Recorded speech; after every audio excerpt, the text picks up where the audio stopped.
So thanks so much, everyone, for joining us at the last OPA Mercury Hour community presentation of the year with Jessica Tieman. Jessica Irene is an astrologer based in Washington, D.C., a graduate and presenter of the Nightlight Astrology School, a founding writer, contributor to the CHANI Astrology app, and has previously presented for the Association of Astrological Networking.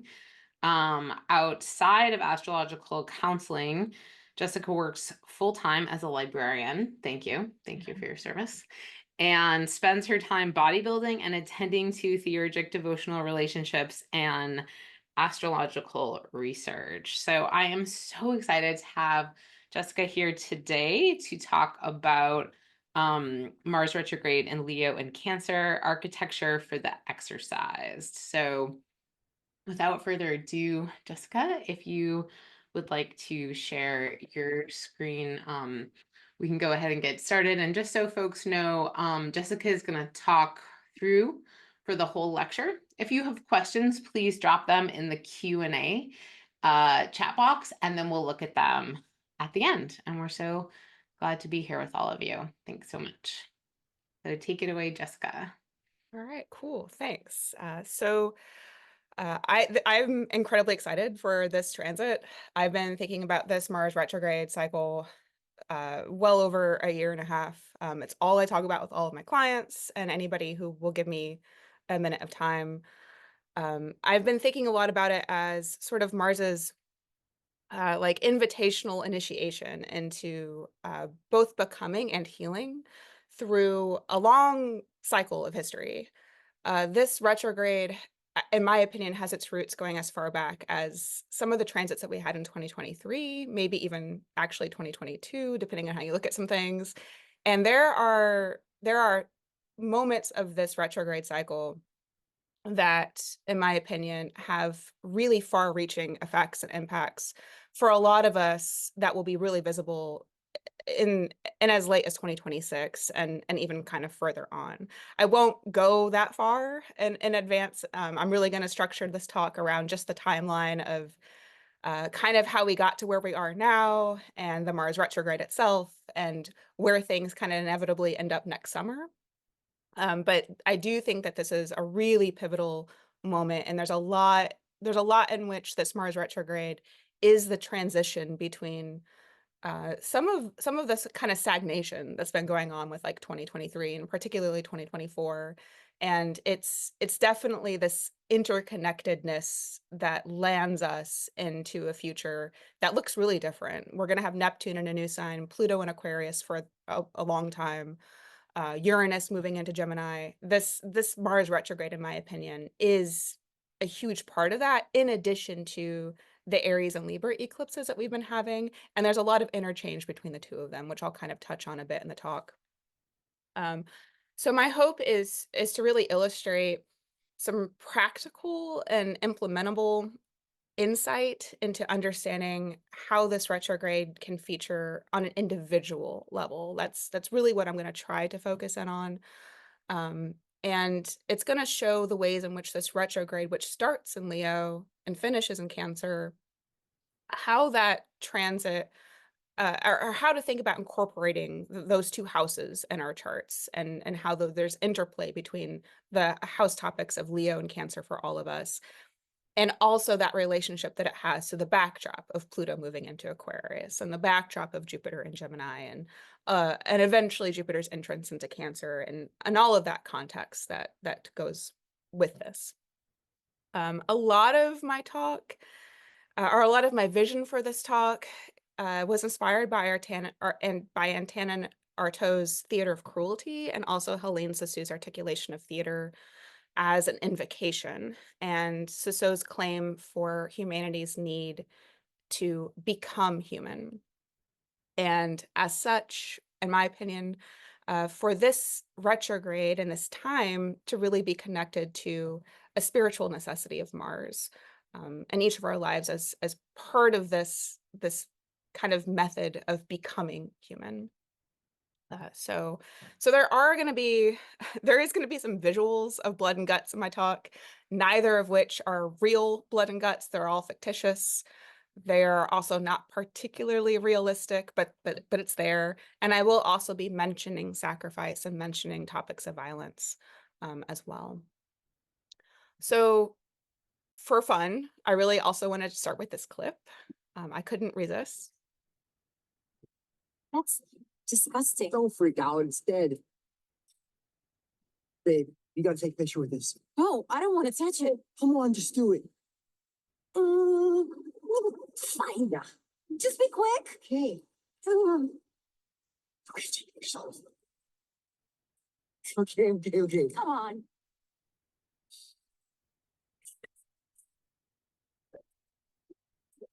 Babe, you better put that down.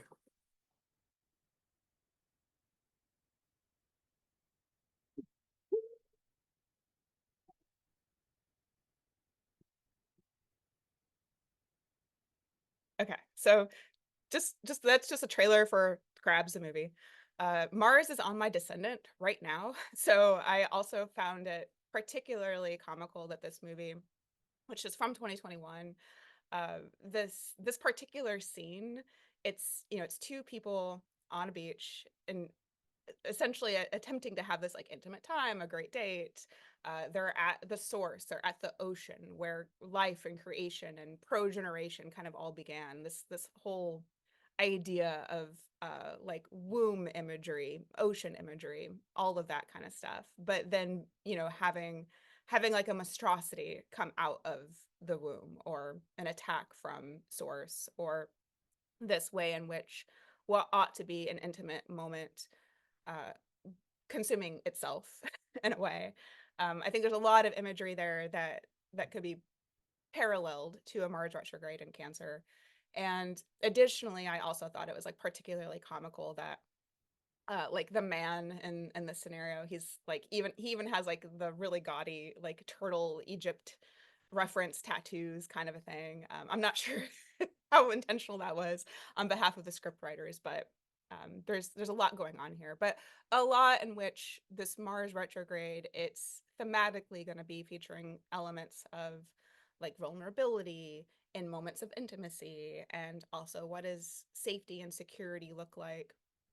And even this imagery from this trailer alone of like there's two people exchanging a moment and taking photographs of it. So there's even this element of spectatorship and what is it to be within an intimate moment and also be witnessing at the same time, or an interplay between those two of trading off, and an aspect of which spectatorship, voyeurism, mirroring, witnessing, there's not always a clear demarcation between all of those things, and at what stage they all play a component and revealing vulnerabilities, or also partaking in one another's concept of like intimate exchange. It's all in there in this wonderful movie.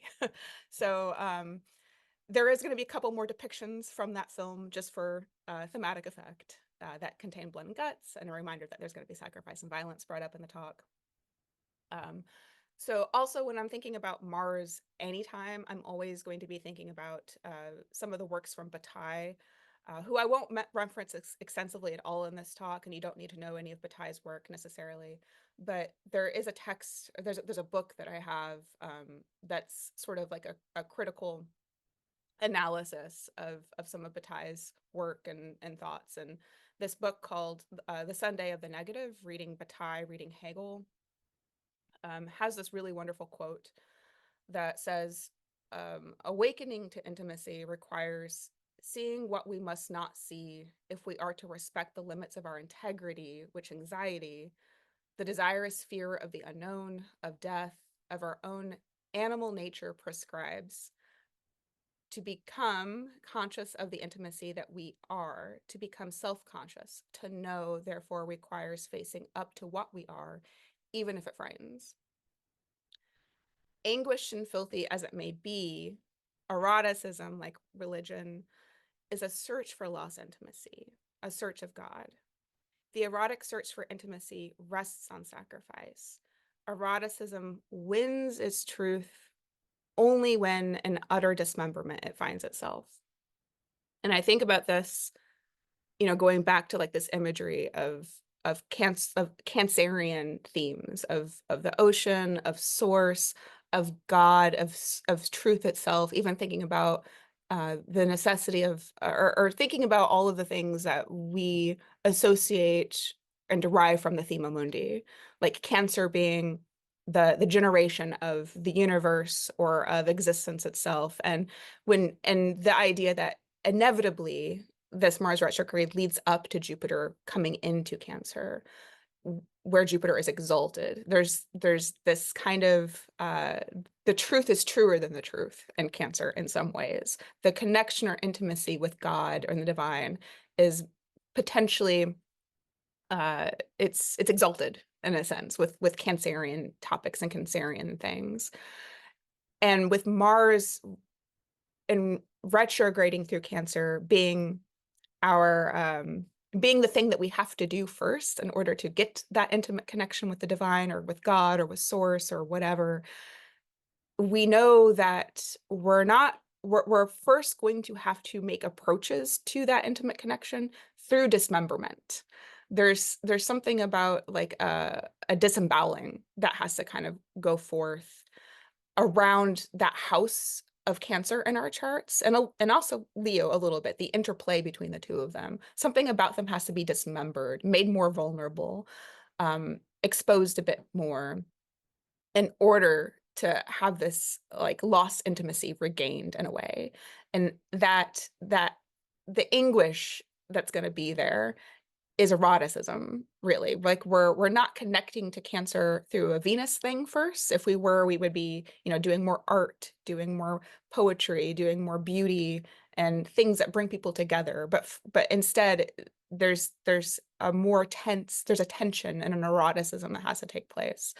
So you can be thinking about that with the signs of the house topics with Cancer and Leo in your charts at the moment. And in terms of this Mars retrograde cycle, Mars entered shadow on October 5th. So we're already like well in some of these themes. I'm sure that for most people, it's already kind of arrived in some ways and is playing out a bit, or at least peeking through and making itself known what the retrograde is kind of going to be about. And I'm thinking about with Mars entering shadow, that's the moment that Mars kind of showed up at our doorstep with our own unique little intimacy dismemberment package, whatever that looks like. And I like to use these depictions of Mars as he's like always holding like a chopped off head and things like that. So thinking about how did we get here? Like I said, this Mars retrograde has a lot of context, both before it and after it. None of this is news to us, I don't think. To think about how this Mars retrograde has importance for each of us individually, you can think back to the Mars in Gemini retrograde. I think that for a lot of people, the topic areas of Gemini in our charts and what Mars was doing during that retrograde still have impact on each of us. And with Jupiter and Gemini now, it's kind of, we're getting a little bit of the both-andedness of that. The Venus in Leo retrograde also will have some carryover into this retrograde, just because of the fact that Mars does actually station in Leo. There is a resonance there between the topics that our Venus in Leo retrograde kind of brought up or featured or challenged about in our lives. This Mars stationing in Leo is going to have memory of those things. We also might be able to think back to the Mars cazimi in Scorpio that happened on November 18th of 2023. That might have been louder for some than others, just depending on if you were like in a Mars perfection or if Mars was particularly highlighted for you in whatever way. But that also might have been a time point just when Mars topics, generally speaking, are more prominent, more pronounced, more loud, and that therefore would have carried in some resonance into other martial topics that are going on at the moment. The other thing to consider would be January 11th of 2024. That's when Mars became the morning star, when Mars's heliacal rise occurred. typically speaking, when planets become the morning star, there's something about them kind of acting as like a herald of information or news. They kind of make an announcement, or they make known their intent or their mission for the next synodic cycle. So that around that week or time also would have kind of planted some things that are now coming up as part of a Mars retrograde.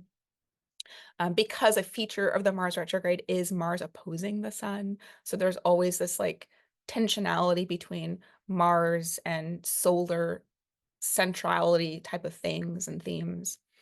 The other component here, which I think is probably the most loud and most prominent for most people, is situating this Mars retrograde in the context of the Libra Aries eclipses that we've been having. Those eclipses started in April of 2023, and they don't completely finish until next March, or the end of next March, almost into April. And so I think for most people, the house topics that Mars rules in your chart, those house signs of Aries and Scorpio, Mars will always kind of carry the connotations of both of them, but it's very likely that the house topics specifically of Aries are interplayed with this Mars retrograde in Cancer for you, just because we've been having those eclipses as well. So Mars and Cancer, and Mars and Leo, Mars doing a retrograde that starts in Leo and then moves into Cancer and so forth. It's pulling in those house topics of Aries into the house topics of Cancer and Leo for us as well. That's likely in the mix here. So like I said, this Mars retrograde's been on my mind for a long time. And I was reading an academic paper actually that I couldn't let go of how prominently I felt it spoke to this particular retrograde. Some of this is going to be a bit of a journey that I'm going to take you on. So just go with me. But I got really particularly excited about this article from an architectural scholar named Dorita Hanna. The article was called "Towards an Architecture of Cruelty: Mining the Spatial Speech of Antonin Artaud." It's from 2011. In Hannah's paper, she explores topics around violence and performance studies, theater architecture, and interior and spatial design. And she specifically pulls all these topics together in the context of a 2002 Moscow theater hostage crisis that happened, in which 35 Chechen fighters held over 800 people hostage within a Moscow theater. And eventually this event tragically ended with Russian soldiers gassing the entire facility, and over 170 people died. I was going to say more about Hannah's paper, but sadly, tragically, there was yet another attack in a Moscow concert hall that happened just this past March. So I'm going to pivot and not talk about some of the things that I wanted to talk about, just because I don't want to transgress into very recent political news. But I do want to stress simply that Mars and Cancer is going to have and does have a lot to do with these topics around interiority and vulnerabilities. Whether we're considering spatial or corporal or bodily vulnerability, we're also always simultaneously talking about witnessing harm, witnessing tragedy. When Mars is in Cancer, we're also always discussing vulnerability of memory and the fragility of safety and security as it relates to anything that is an interiority. That includes interiorities of space, but also like literal interiorities, like the inner, that our conscious felt self in a way. So Mars, like in particular during a retrograde, has the capacity to bring attention to these moments of who or what is voyeuristic, what is an attack, who is an aggressor, and who is a witness, and to what extent is witnessing itself necessary as an act of individual sacrifice to have a safer and more secure and more intimate space with those that we do care about and for ourselves. So Cancer really is a whole lot about this whole like mother source idea, from which all things are generated from, God, truth. Cancer is also all about like the confluence of connection and love across all living things. And so there's also going to be when Mars is present in Cancer, we're also going to be seeing topics and feeling things around the confluence of pain and of painful memory that is also like resonant. And there's also going to be this dismembering of perceived separation between you and I, between me and this group. That itself is the kind of the thing that needs disemboweling, is a perceived separateness, because Cancer is everything that's about confluence between self and other. So there's that dismembering of the separation from one person's memory and our own memory of things that are traumatic being necessary to share in order to know about one's own truth and also the truth and humanity of someone else. So what is even more kind of mentioned in Hannah's paper in particular is this exploration of how this all connects to the work of Antonin Artaud, who's most known for contributing this concept of the theater of cruelty. Hannah suggests some ideas around like spatial philosophy that could create an alternative approach to theater and allow for resistance to violence becoming a theatricalized spectacle. So for me, that really resonated a lot with the idea that this Mars retrograde starts in Leo, like thinking about these ideas around violence and theatrics, the theater and spatialness, like all of these sort of things felt to me as this like catharsis sort of moment when Mars is going to station in the sign of Leo. So this transition of like the architecture, the theater, a moment of catharsis, and then going back into Cancer to kind of have like this exorcism of what it is to have spatial conformity or spatial security, spatial intimacy. We're going from a very theatrical sign of Leo into like this more like quote unquote mute water sign of Cancer. So Mars retrograde doesn't happen until December, but we already, as I've mentioned before, we already can think back to the Venus in Leo retrograde to kind of get a sense of like, what was that about? What's this going to do? It's not very likely that the storyline of Mars's retrograde is identical to the Venus retrograde cycle. But we can think about both planets in Leo, what they're striving for, or kind of serving, like the purpose that a planet in Leo serves is to provide a sense of conviction. Like in order to have the integrity, the regalness that we think of with like solar things and Leonine things, really what we want is a sense of felt conviction. And so this way in which Mars kind of goes into Leo, it's not about focusing on aesthetics and values and upholding an ideal, which is what Venus and Leo retrogrades kind of do. It's more about instilling a necessary action to uphold that ideal, that makes that ideal possible, to do martial things, to make sacrificial choices, to make hard decisions, these sort of like Mars kinds of things, to do all these sort of things to uphold and protect that ideal that the Venus and Leo really brought to the forefront. It's like we already got our lesson and like where we were not able to have conviction, or what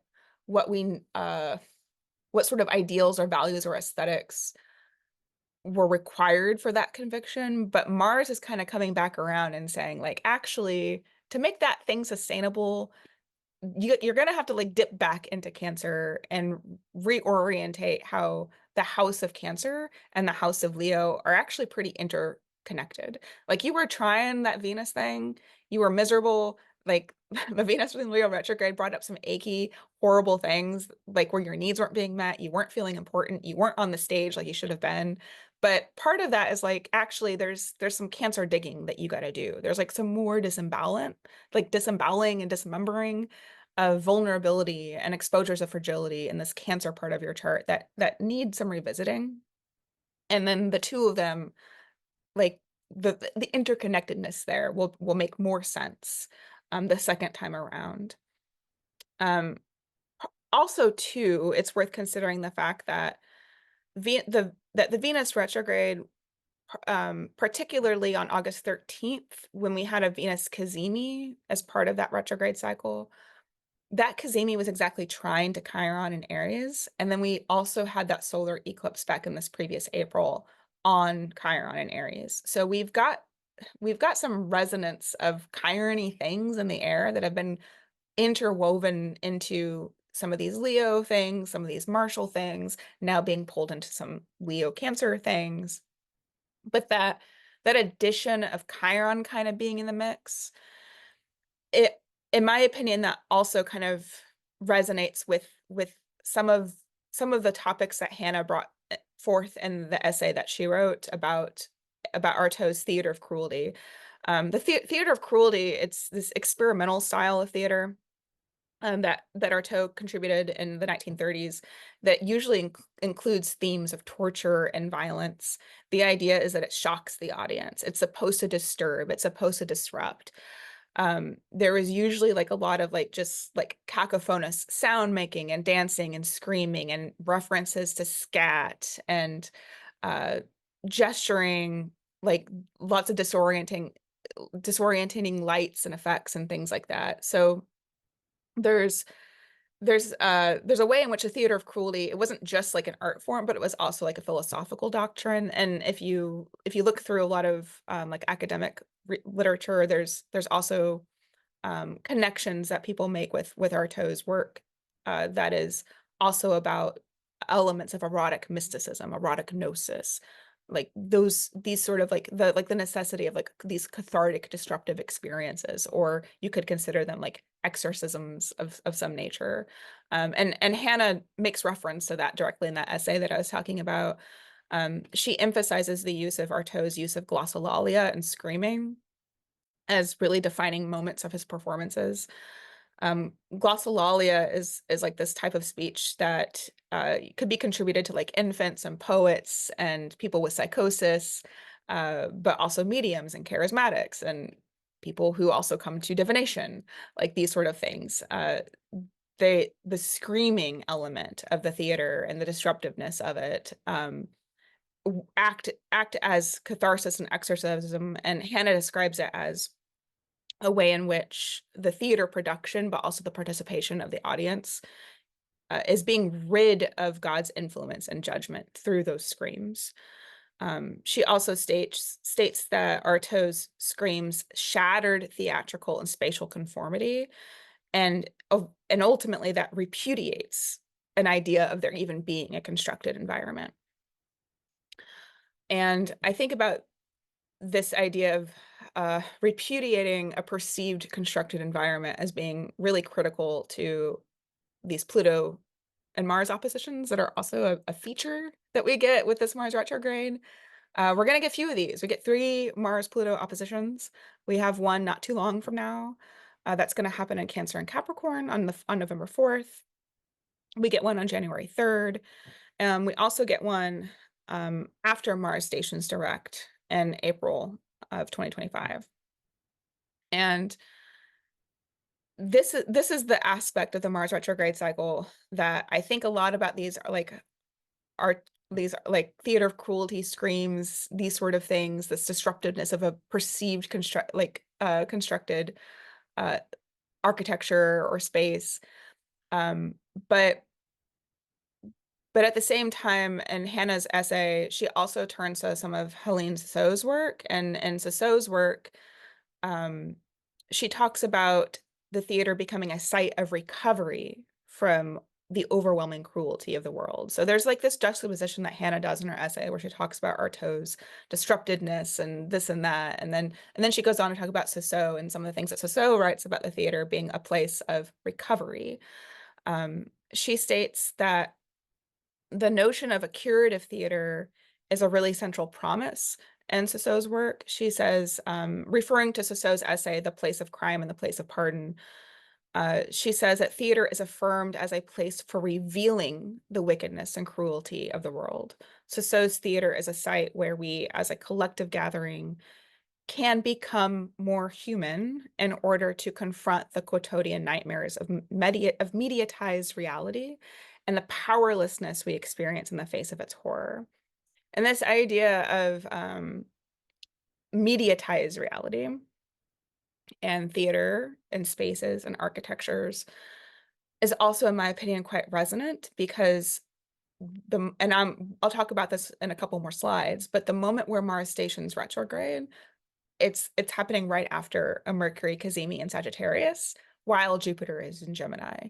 We are very much acutely in this space of there being a nightmare of mediatized reality, of there being misinformation, of spectacle and theater being a reality, and actual theater and actual stages and actual spaces being places where we can go to recover from that.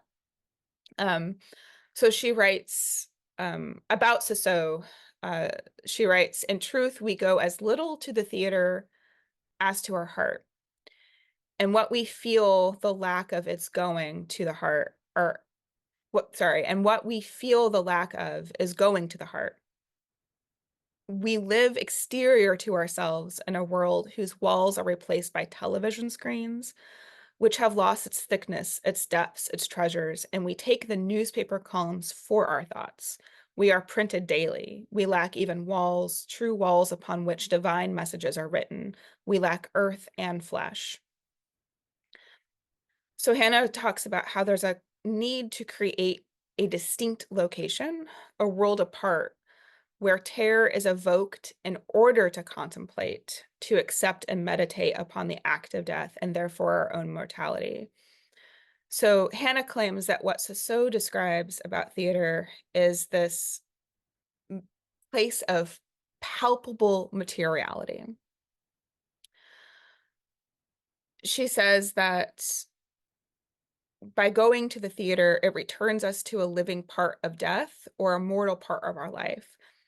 There's a necessity of theater because it allows us to live what no genre allows us, the difficulty and the pain we have of being human, evil. What happens at the theater is passion, but the passion according to this enigmatic, tortured, criminal, innocent human being that I am.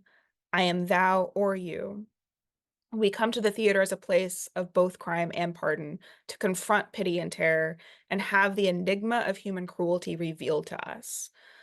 So the theater becomes, according to Cicero, it becomes a temple without dogma and without doctrine, where our torments and above all our blindness is played. So this idea of there being a space or there being a experience, perhaps even, or at least like an invitation to consider places without places that are without dogma and without doctrine. I think of that as being a very Leo Aquarius opposition experience, but also a place to see I am thou in a way. Yeah, so going back to that specific Mars retrograde station moment, this is going to happen on December 6th. It's going to happen at 6 degrees Leo. That's that first decan of Leo. Austin Coppock in particular, describes that first decan of Leo as being like an American Idol audition. Some of the things that Coppock has attributed with that decan have to do with being judged at and looked at because it's a decan that's ruled by both Saturn and the Sun. But it's about having the courage, or like I said before, like having this conviction to have have conviction of any kind and put that out there, for it to be pardoned, for it to be perceived, for it to be a place of both the crime and passion and the pardon, kind of a thing, going back to Cicero. Another quote that is mentioned is in relationship to the cruelty of theater and the use of screaming and this sort of stuff. When I think about that moment where Mars stations, it's that scream of like a very loud silence in a lot of ways. And there's a quote from Zizek that when he's describing Artaud's use of screaming, he says that the scream is a hole in reality which designates the ultimate limit where the word fails. And I think we're going to be seeing some interplay of that with a planet stationing in that first decan of Leo, just to go back into Cancer, a mute sign. We're going to be exposing these holes, if not already, where the word fails, and exploring how to have spatial volatility and to confront and combat cruelty, and what's it like to scream into a void, and all of these sort of things when actual words fail. And failing words is definitely going to be something to consider. This is a chart of the actual Mars station point, their moment when Mars stations retrograde. This is timed for Washington, D.C., where I'm at, so you can also think of it as a nation chart, perhaps. So when Mars stations retrograde, you'll see that the day before it stations retrograde, we have a Mercury cazimi in Sagittarius that is opposite a Jupiter retrograde in Gemini. That form of mutual detriment is definitely something to have in mind about where words are failing, where information may or may not be available to us. And that loud silence, or that scream of like Mars stationing retrograde, this is also this is like a month after we get that first Mars Pluto opposition. So there's a lot going on here about like a loud silence. And practically speaking, Mars retrogrades, they're always moments where there's a demand for like a difficult or a necessary choice. And usually with Mars, things do become quite corporal. This typically does have to do with the body itself as being like a transmitter of these themes. So there does tend to be kind of like when Mars stations, there tends to be like this like adrenaline threshold that we kind of hit up against. And this Mars station, it's going to bring up the harder, difficult decisions around very pivotal transition states, because that's typically a Mars thing, is because Mars brings about initiations into change, which is typically like a transitional state of some kind. So we're transitioning from, depending on whatever Leo and Cancer is in your chart, we're transitioning from one relationship to another, from one job to another, from one home to another, from one hobby to another, this sort of thing. But it's a hard and difficult choice with like this loud silence of words failing us, kind of a thing. It's also going to be like when Mars stations retrograde, it's a period where what has to be sacrificed or abandoned and what vulnerabilities are being exposed around that decision kind of come up. And a lot of it is just going to have to require just some raw, pure grit to kind of get through in the moment. Because even though Mars is still and not moving, this is usually not like a very passive experience in the moment. The other thing to focus in on about this whole mutual detriment situation with Mercury and Jupiter going on is that whatever Mars is doing when it stations retrograde, it's a moment of recourse a little bit. It's going to be like recoil and recourse as to what this perceived truth just was, because like a Mercury cazimi, typically speaking, and typically Mercury cazimi and a Jupiter ruled sign is going to be like a sudden insight of truthfulness, a sudden insight of solar wisdom, of like sage knowledge coming through, like just right into your lap when it's a cazimi. But with Jupiter also retrograde, also in a sign of detriment. Something about that perceived truth requires this martial moment of recourse or recoiling in a way. And not only that, but the day after Mars stations retrograde, or maybe it's 2 days after Mars stations retrograde, pretty much immediately anyway, we get this Venus-Pluto conjunction that happens in Aquarius.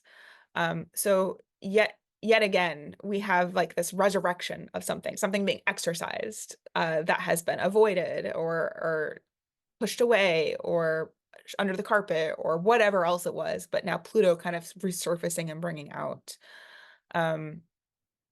Also, not only do we get that Venus-Pluto conjunction, but the moon is also going to aspect, it's going to connect to Saturn as it squares that Mercury degree as well.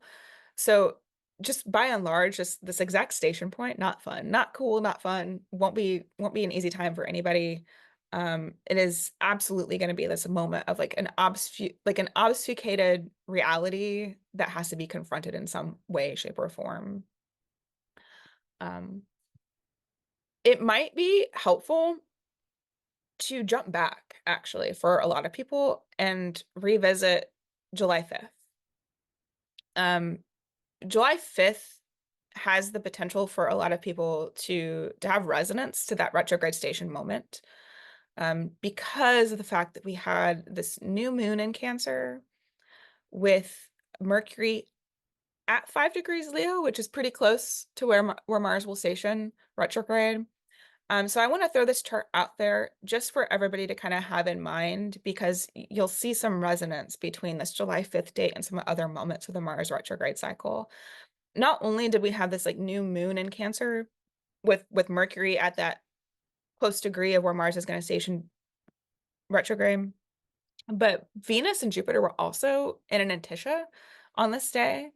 And Antisha is like this, you usually see the delineations of it being like a secret conjunction, but just think of it as on this moment in time, Jupiter and Venus had like they had an agreement of some kind. They were going towards the same aims. There was something that came up that was clear about the ways in which Jupiter in Gemini does have kind of an imposition on what's happening in Cancer. So there's things going on with that Gemini part of your chart that also have a lot to say with this Mars retrograde across both Leo and Cancer. And even if that Antisha were not there, which it is, but even if it were not, it's also worth considering the fact that Jupiter is the exaltation lord of Cancer. So across the board, there's a lot going on in the Gemini part of our charts that actually is setting like an agenda or context to why we even need to do all this shuffling in the first place across Leo and Cancer in our charts. And this is worth noting because the Cancer full moon is going to happen in January. And when the Cancer full moon happens, it's going to be at the midpoint of the Mars retrograde. And that happens when Mars is exactly opposite the sun. And typically that's when Mars is the biggest and brightest and closest to the Earth that it's ever going to get. So even like perceptually speaking, Mars is louder than ever at that moment. When we have that Cancer full moon with Mars there, it's going to be very obvious what our Mars retrograde requires of us, like highly unavoidably obvious what we need to sacrifice, what we need to do. Probably by that point, we've figured it out, to be honest. I think that things get kind of easier after that point. But they will hearken back to this July 5th new moon, where a lot of other things already were in play with planets that are going on right now. So just that's worth considering. So then going back to some of those concepts of Helene Sissot's articulation of the importance of theater and this importance of there being palpable places of materiality and how that relates to a Mars retrograde in Cancer. And the way I'm kind of framing this is like, what is this Mars retrograde for? Like, what's it for? I haven't been mentioning it, but some of the imagery on my slides, they come from the Bon Sequitur Tarot. I just think that a lot of them are really poignantly spot on for some of the topics that I'm talking about. And also just really cute. So this is where my talk will kind of focus a bit more specifically on like what is Mars doing in Cancer and why. Um, when Mars entered shadow back on October 5th, the moon was in Scorpio and it was transferring the light from Venus in Scorpio to Mars in Cancer. And so there was an obvious and subtle nod at the moment that Mars entered shadow that made it very apparent like what all this watery stuff is that we need to emphasize. And there was this emphasis on how Mars is definitely going to be kind of about moving in silence during these sort of things, these hard, difficult, intimate, disemboweling sort of things that we're doing. They are going to be interior experiences for a large part. Or they will be experiences about us entering into the interiority of another person. And trying to create and build palpable places where that interiority can be explored, the confluence between two people and that hurt or that trauma or that disembowelment together in a way. So there's a lot of profound, this Mars in Cancer, there's a convocation of vulnerability and intimacy and wound sharing. There's a moment where Mars is revealing, like quietly revealing the capacity to let somebody else join you and kind of building a fortification in which to experience the suffering of passion or to react to a rush of impulsivity that maybe happened when Mars stationed in Leo. The other aspect that's going on here is that Saturn's also in Pisces. Like Saturn's also trining all these things. So Saturn is still, and it's Saturn and Jupiter sign. Saturn's lending this really kind of soft whisper of like, how do we make safety last? What kind of forms of emotional maturity are really needed for the situation? What was like the really achy Venus and Leo retrograde thing that we experienced and maybe got a little taste of, but what about it wasn't sustainable because there was a lack of like emotional maturation, or we didn't get to that maturation because the vulnerability wasn't shared? What kind of intimacy has to be explored a bit more for that? So another, yeah, so, and that kind of also brings home what it's going to be like when Mars stations direct in February.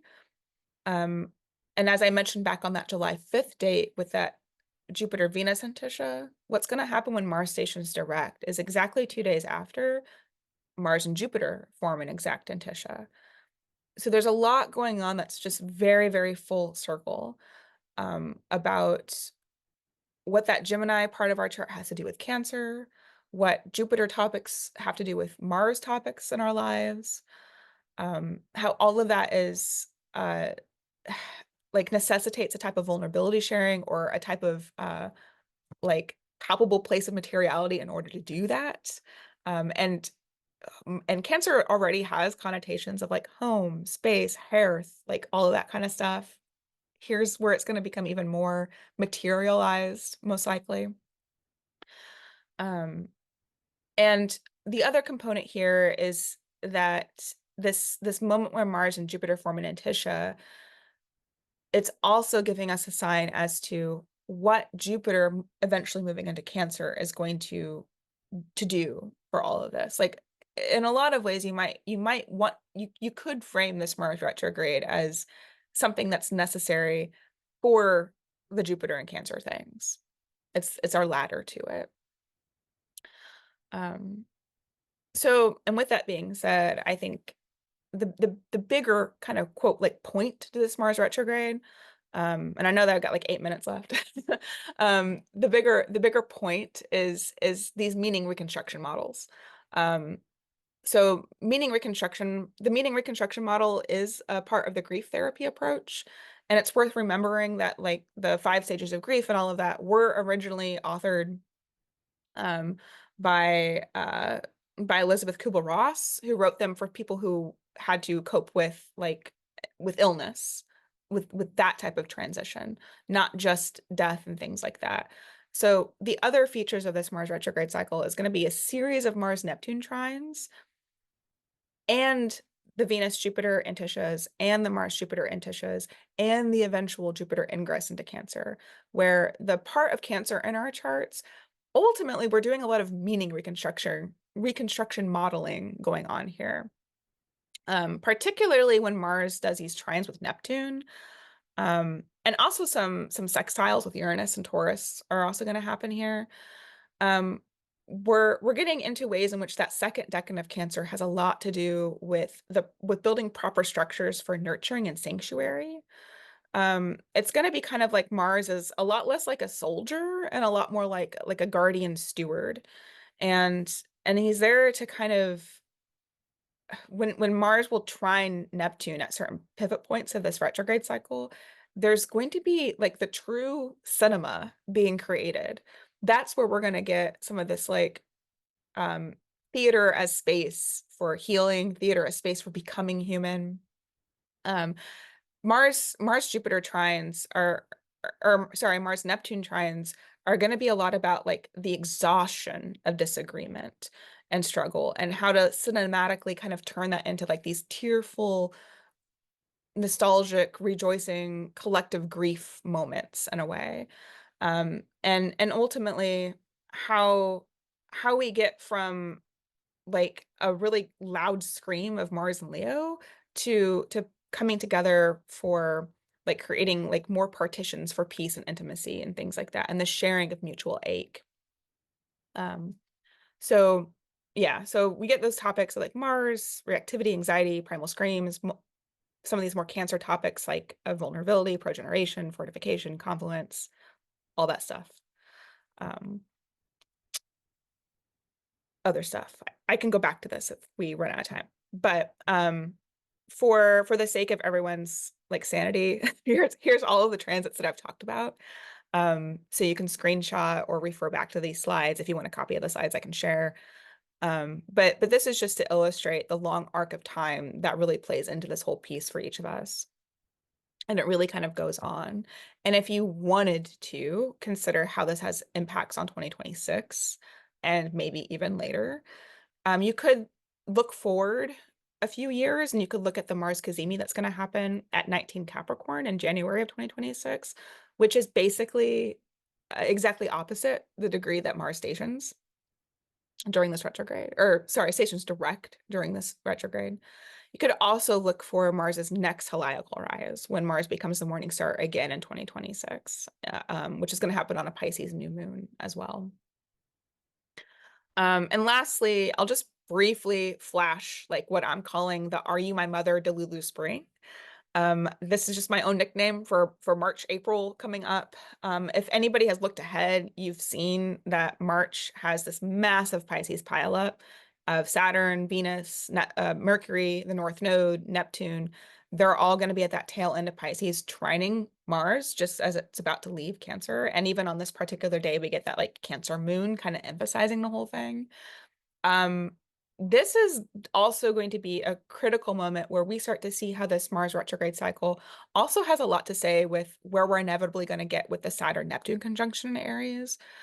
I think there's going to be a lot of moments here where it's like whatever Cancer is in your chart, you're going to be having this like Neptunian, are you my mother kind of thing. Like, is it you? Is it you? Is it you? Is this my home? Is this my hobby? Is this my job? Is this my spouse? Like it's going to be a lot like that in the spring.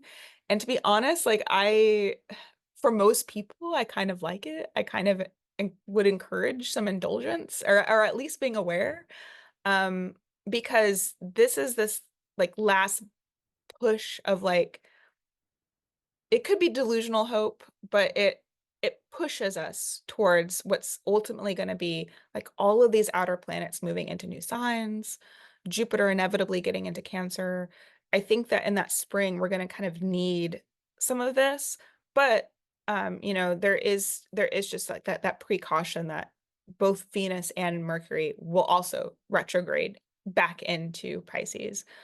pretty much right after Mars has stationed direct. So we get this like retrograde on retrograde on retrograde thing. There's until Jupiter gets into Cancer, there's really not a lot of like permanency. It's just a lot of steps to get there. But that's this like hopeful delusional moment might be constructive, or might be necessary actually. So yeah, this is it. I'll leave it there. I just really wanted to hone in that like Mars always means initiatory experiences, sacrificial or transgressive passages.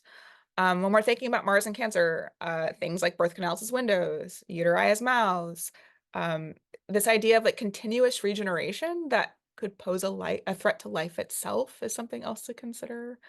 And things around like yearning for homes that are not our own or not yet our own, like having familiarity and in the unfamiliar, like these sort of like constructed intimacies across new groups and people that we haven't yet had intimate experiences with or got to see or got to become human with. Um, I have a final quote from Artaud that I'll just leave for people to consider. But yeah, that's my talk. So I appreciate it. And yeah, I can take some questions. Wow, thank you so much, Jessica. That was incredible. Yeah, you're always just so poetic. And it was very, yeah, it was very moving. So, yeah, do you want to leave it in presentation mode so we can see your contact info? I also dropped it in the chat.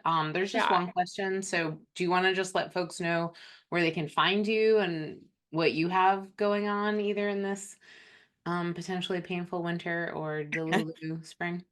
Yeah. So best place to find me is through my site if you want a reading or something like that. To be honest, I'm actually booked out until January already. So for winter birthdays, February birthdays, people wanting solar return readings, now's the time to look at my calendar. Part of my own Mars storyline thing has a lot to do with moving. So I intend to be moving soon, and I will announce new openings on my calendar once that's all sorted out, if I do so. Um, yeah, I might be talking about the Mars retrograde more on IG Live and some things, but stuff's not Great. totally sorted out yet. Wonderful. So the only real question we had was who's the reference of the astrologer or school you mentioned at the beginning that influenced this talk? Oh, the subject matter for most of this came from Dorita Hanna, who's an architectural scholar.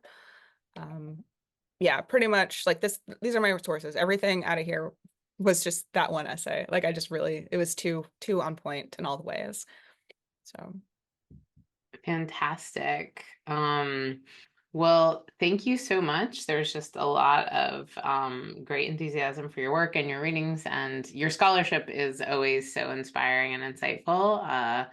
My Cancer ninth house and Leo 10th house really felt you on this. And thanks everyone for coming, and we hope that you will join us for some great OPA events at the end of this year and next. So.